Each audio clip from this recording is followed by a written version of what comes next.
Olá, seja bem-vindo à nossa aula de epidemiologia. Vamos entender o que a gente vai fazer hoje. Na verdade, ao longo dessa semana, porque essa aula é uma aula assíncrona. Então, vamos lá. A aula de hoje, a gente está dando continuidade aos conceitos básicos em epidemiologia. E lembrando que eu comecei devagar com vocês. Vamos dar uma aceleradinha, vamos apertar um pouquinho mais, tá? Na aula de hoje, eu já vou falar um pouquinho de teoria agora e vou mandar vocês assistirem alguns vídeos e ler também um trechinho do nosso livro, aquele livro que eu passei na semana passada, que vai ser um livro praticamente guia da nossa disciplina. De vez em quando vocês vão lá, estão com dúvida, eu vou lá, dou uma olhada naquele livro e vejo se ele vai me ajudar ou não a esclarecer minhas dúvidas. E aí, sobrou dúvida, você tem a monitora e você ainda tem a aula síncrona que vai acontecer na próxima semana. Vamos lá, vou falar nesse vídeo para vocês sobre alguns conceitos básicos de epidemiologia. Primeiro conceito que a gente vai conversar: parâmetro versus estimativa.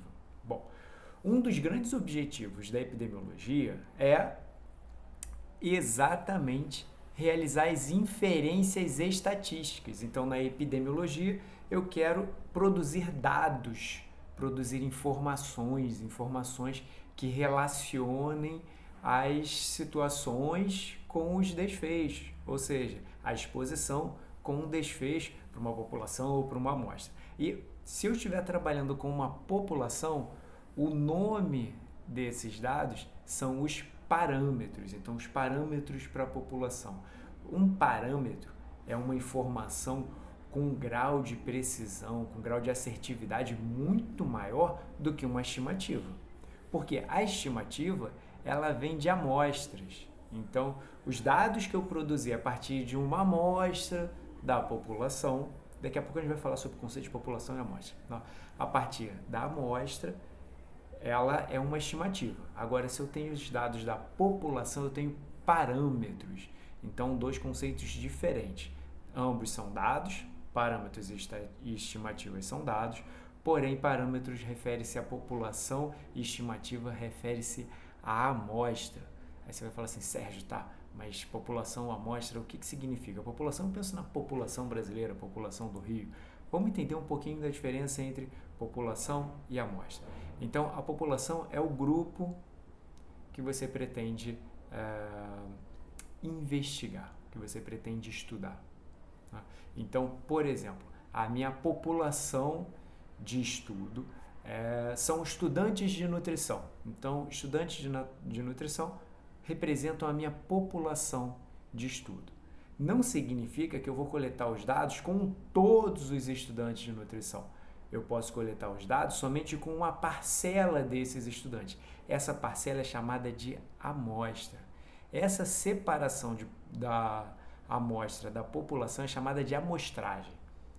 Ou seja, eu preciso, de alguma forma, separar alguns indivíduos para estudar, para que, a partir daí, eu possa, com os resultados obtidos nos dados que eu coletei com essa amostra, fazer inferências e generalizar isso para a população. Então, aqui a gente está observando um ciclo. Eu pego a população, removo uma parcela desses indivíduos da população, realizo o meu estudo com eles, ou seja, vejo as relações entre exposição e desfecho, que daqui a pouco eu vou falar para vocês o que significa, né? E a partir daí eu vou observar os resultados. Esses resultados, se correr tudo certinho, eu posso fazer uma inferência, eu posso fazer uma generalização.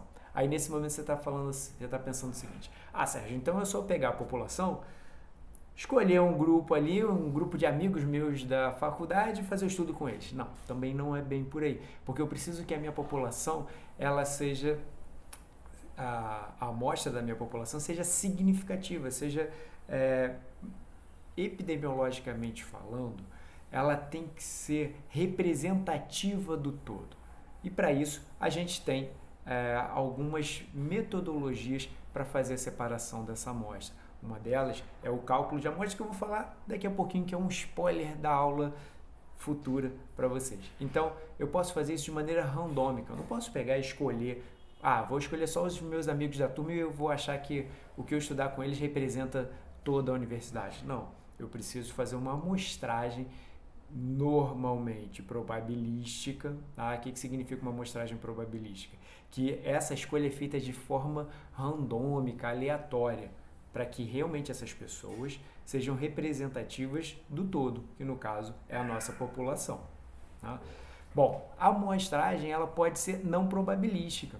Por exemplo, eu não tenho condições, recursos, estrutura para pegar todos os indivíduos de forma randômica para o meu estudo. Então, eu vou precisar separar esses indivíduos com o máximo de cuidado possível para que eu não produza um viés, para que eu não produza um erro. Depois a gente vai falar um pouquinho mais sobre viés e sobre os erros dentro da epidemiologia. Tá? Então, esse modelo é um modelo que a gente chama de amostra de conveniência. Eu vou escolher convenientemente os indivíduos que vão fazer parte do meu estudo. Então, população, o todo, amostra, uma porção desse todo. Bom, então, sabendo o que é amostra e população, a gente pode entender agora dois termos que eu falei antes, mas não expliquei. Exposição e desfecho. O que é isso? Da população, eu vou separar uma amostra. Isso a gente já viu que é a amostragem. Esses indivíduos, eles podem estar expostos ou não a uma determinada situação que eu tenho interesse de estudar. Né? E após essa exposição, ou por causa dessa exposição, em consequência a ela, eu posso observar ou não o desfecho. Ih, Sérgio, você falou e não falou nada. Vamos lá. Exposição. A exposição, por exemplo, a informação. Será que os alunos que têm mais informação, que no caso é a exposição, né, conseguem ter um estilo de vida mais saudável, que no caso seria o desfecho? O desfecho pode ser uma doença. Posso pensar o seguinte: será que aqueles alunos que se deslocam para a faculdade, por exemplo, em transporte coletivo, em transporte fechado, né, em ônibus, né, por exemplo, será que eles têm o desfecho doença respiratória com mais ou menos frequência do que aqueles que não têm essa exposição? Então, a exposição é o fato que está sendo estudado. Se pode levar ou não a um determinado desfecho. O desfecho não necessariamente é a doença. O desfecho pode ser algo positivo ou negativo, mas o desfecho é algo que eu quero estudar e entender melhor quais são os seus determinantes, o que provoca, quais são os fatores que influenciam nesse desfecho. E o desfecho pode ser positivo ou negativo. Então, no caso do meu primeiro exemplo, era um desfecho positivo, ter uma alimentação, ter um estilo de vida mais saudável. Ou poderia ser um desfecho negativo, que é o segundo exemplo que eu dei. Deslocamento em transporte coletivo aumenta a chance de uma infecção respiratória, e aí o desfecho é a infecção respiratória. Então, notem que exposição e desfecho são duas variáveis importantes que eu quero estudar dentro da epidemiologia.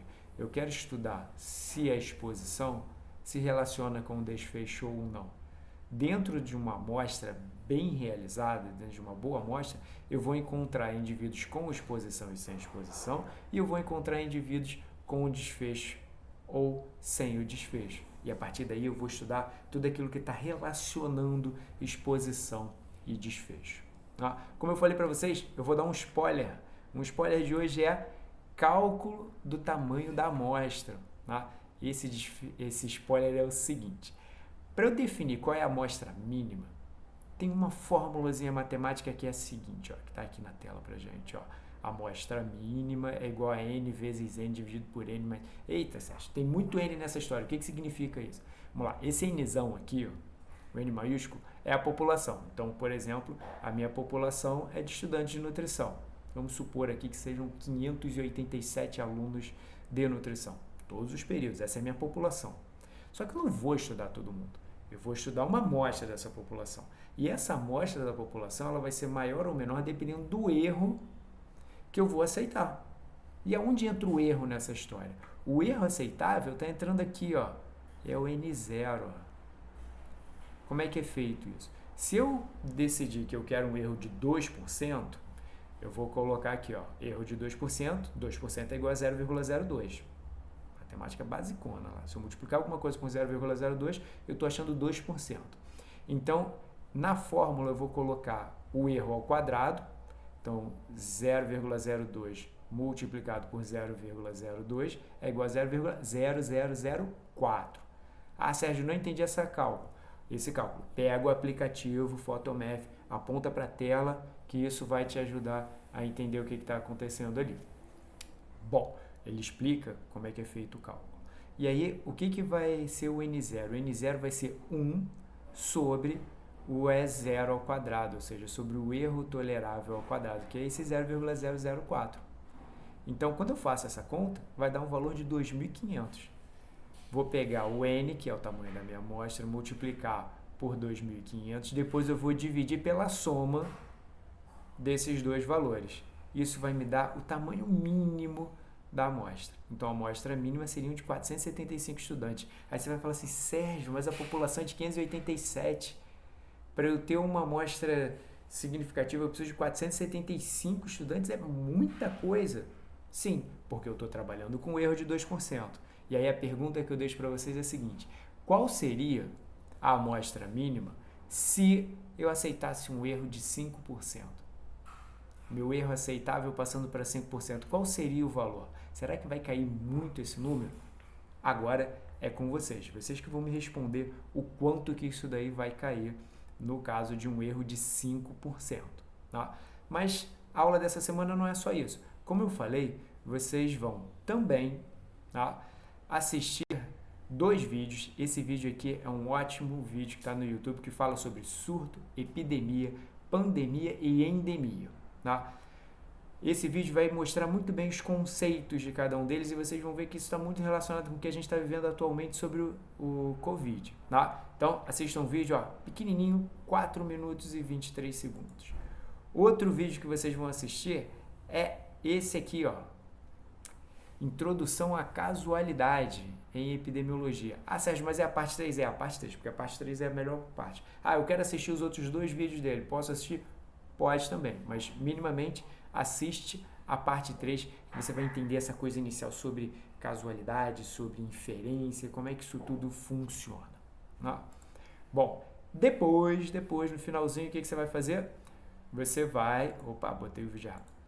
Você vai fazer o exercíciozinho aqui, do Kihana Academy. Então, como identificar uma amostra e uma população. Então, façam um exercício, anotem o resultado que vocês encontraram e depois a gente vai debater sobre isso. Tá? O seu resultado, tá? O número de acertos que você obteve. Então, deixa eu fechar isso daqui, fechar isso.